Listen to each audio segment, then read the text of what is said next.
What's going on, guys? Welcome back to my AEW Collision audio review for November 17, 2023. I am Graham G.S. Matthews. Hope you guys are doing well and having a great weekend so far. It's not often WWE and AEW go head-to-head, but that's what we got last night with SmackDown and Collision. Collision having to air on Friday night this week due to Full Gear happening on Saturday night. I don't know if that's something that's going to be happening consistently going forward, because I know that World's End show in December is also on a Saturday. They can't do it on Sunday, obviously on New Year's Eve itself. They could have done it. I mean, I guess they can't really do it on Christmas Eve either, a week earlier. But it's probably going to be the same situation in a month with Collision having to air on a Friday, which is fine for what it is. If you're asking what show did I watch, SmackDown or Collision, I did not watch either. I was watching Monsters University last night, a great flick, which I've already seen before. Rewatched it last night with Alexis, and I caught up on the shows this morning. I thought both shows were actually really good. SmackDown being the stronger show. This was more about the final hype for Full Gear tonight, so I'm trying to do this quickly, get it out before the pay-per-view.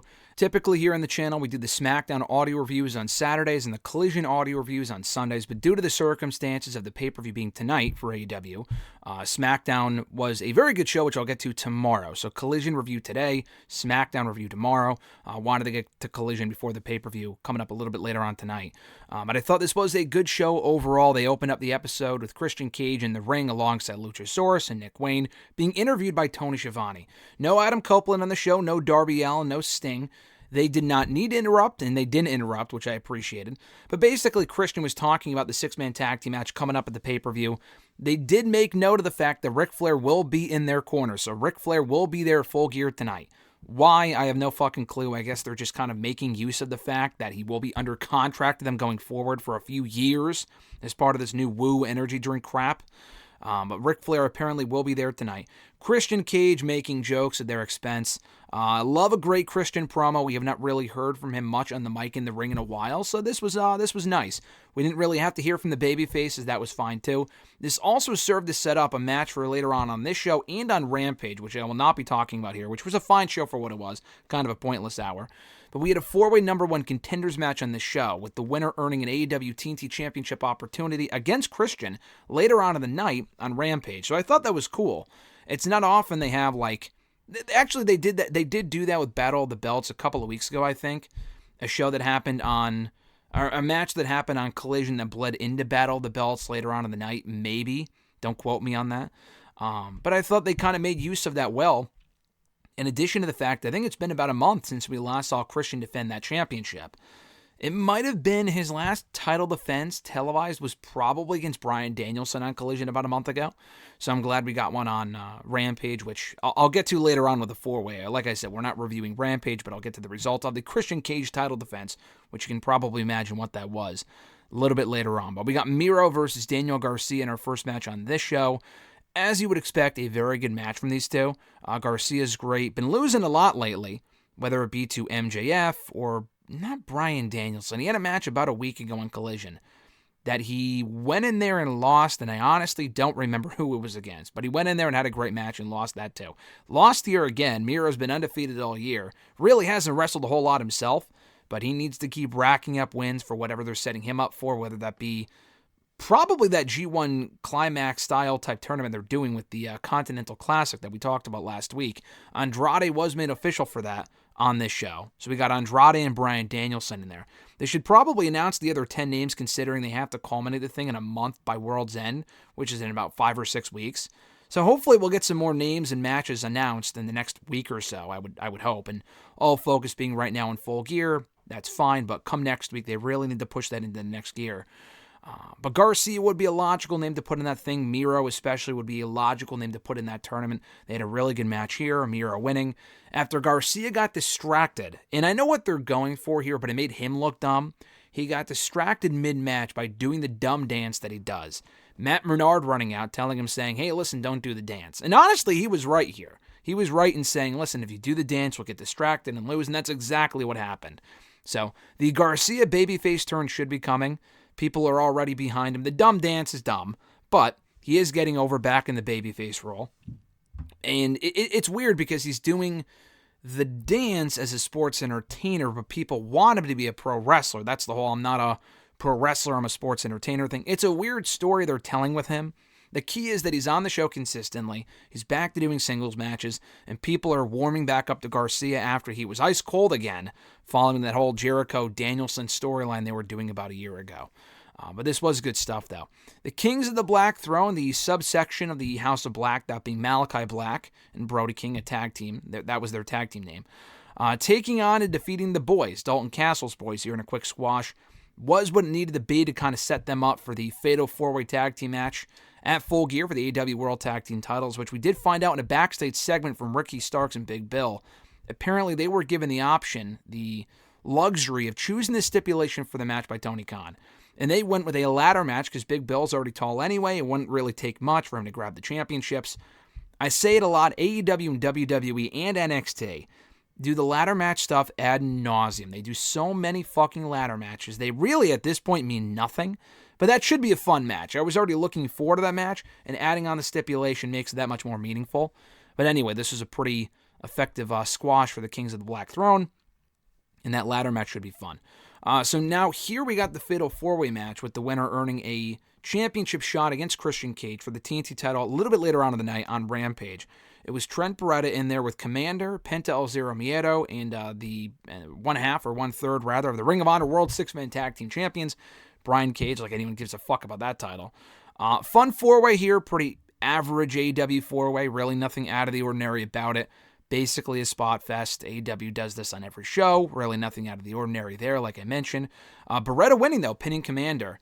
And he was the one who faced Christian on Rampage. Christian winning that match, obviously. It was a quality match. Nothing, again, too special about it, but that was fine. This was fine. I'm just glad Christian defended the championship because he will not be defending that championship at Full Gear on Saturday. Wardlow was back in action. We've been hearing a lot from Wardlow on the AEW shows recently about MJF and why he wants to target MJF, which I like. We've needed to hear from Wardlow for a while now, and now we know his motivation for coming back and wanting revenge on MJF. I like that. But we really haven't seen a whole lot of him in the ring. And that's fine if they're progressing the character. I'd rather they have him do promos and progress the evolution of his character and his motivations and stuff like that, as opposed to just doing squash matches, which can get old after a while. But he was back in the ring here, beat this Evan Daniels dude, this local athlete, in a matter of a minute, with a powerbomb or two by referee stoppage. It was over, called for the bell, and that was it. So, pretty short and sweet stuff there. We had Roosh taking on Dax the Axe. That is the new name, apparently, for Dax Harwood. So they put up the graphic for the Collision match during Dynamite, and Harwood responded on X, on Twitter, saying, "My new name I would like to go by is Dax the Axe." Changed the graphic name, and they did. And not only did they have him come out with the graphic Dax the Axe, they actually introduced him as Dax the Axe. AEW really isn't the best with consistency as far as like the announcements go and stuff like that, because people will come out with championships they won't acknowledge. People come out to different names. It's very confusing.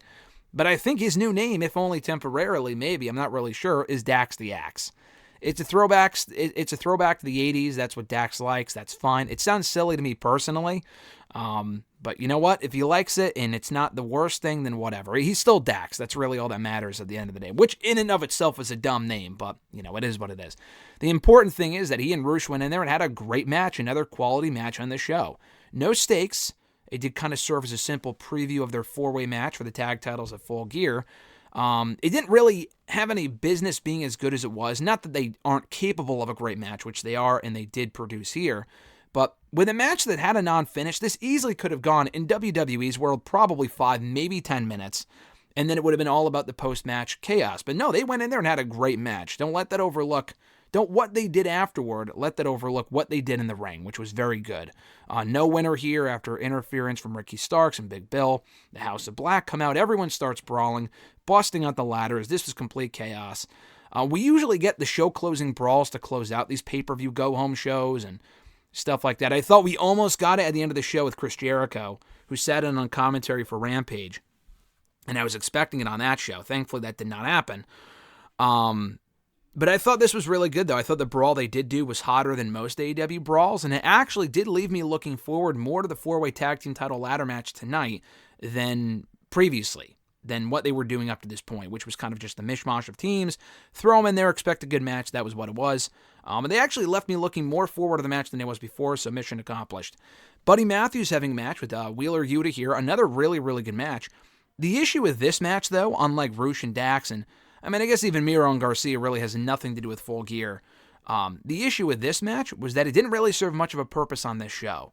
They're not on the pay-per-view tomorrow, or at least they weren't until it was announced afterward that Matthews will be facing, I think, I'm not sure if it was made official, Claudio Castagnoli, probably on the pre-show, on the 0-hour pre-show. So I guess that's why this existed, to give Matthews a win before he likely loses to Claudio at Full Gear. And that should be an amazing match. I just don't think these matches need to happen on pay-per-view. That's not a pay-per-view worthy match. The storyline is House of Black versus Blackpool Combat Club. It's not a random match, but that could also headline a fucking Rampage or Collision next week. It does not need to happen on the show. Like the pay-per-views, they just stuff all these matches in there.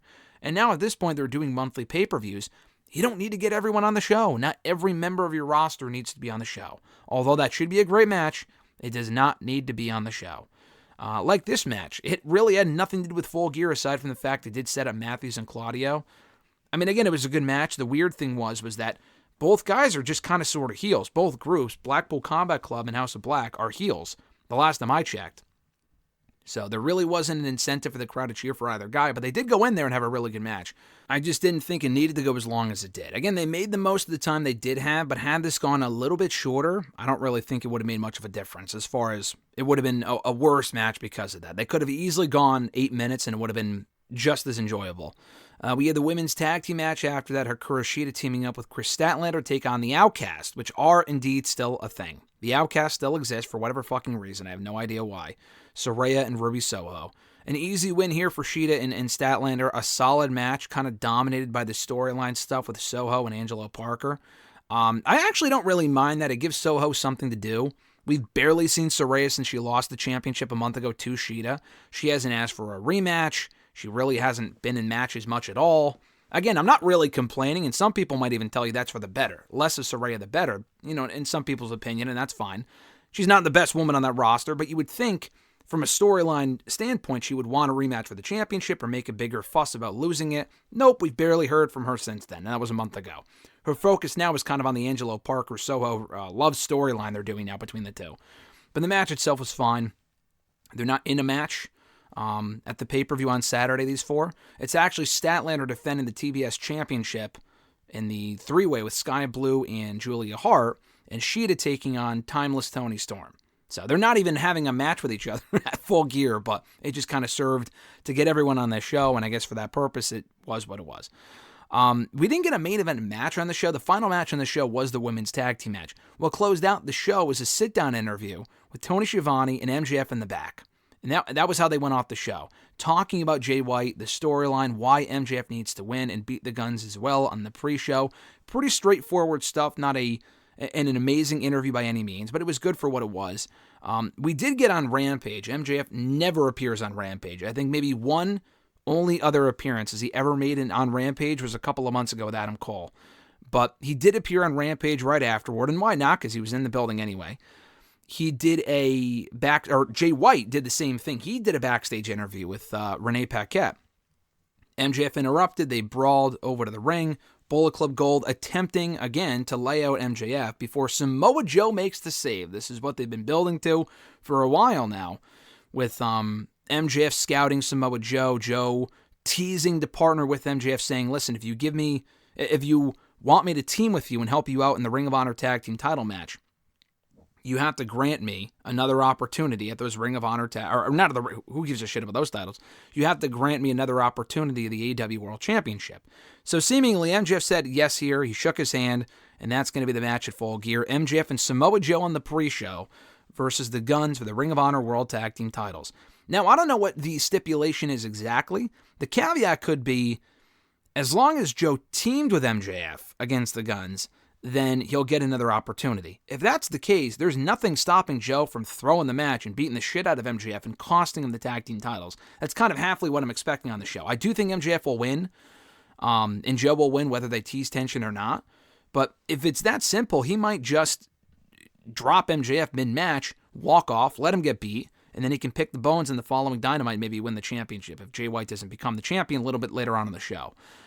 If the stipulation, which would make more sense, is that he has to team with MJF and win, that would give him more incentive to actually team with MJF and help him win, as opposed to just, turning on him halfway through. I'm not exactly sure what the caveat there is or what the stipulation is, like I said. But overall, it was a good angle to close out Rampage. This was Collision, though. I thought this was a solid show. Some really good matches, not a completely pointless episode. They did their due diligence in building up the card for Full Gear, adding some more matches that I did not really think were necessary, specifically for the pre-show. We also found out on Rampage it's going to be Eddie Kingston and Jay Lethal for the Ring of Honor World Championship.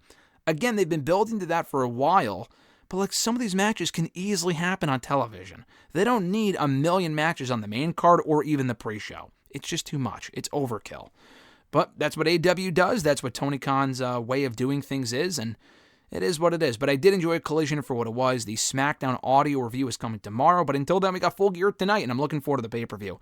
A little bit later on tonight, we'll be breaking it down on WrestleRant Radio coming up this coming week on the Thanksgiving episode on Thursday if you're interested in that. As far as this goes, thank you guys for checking out my Collision review. I appreciate it. Be sure to like the video, drop a comment, share the video, and subscribe to the channel for more daily content. Have an awesome one, guys. I'm Graham G. Matthews. Enjoy Full Gear tonight, and I'll catch your ass down the road.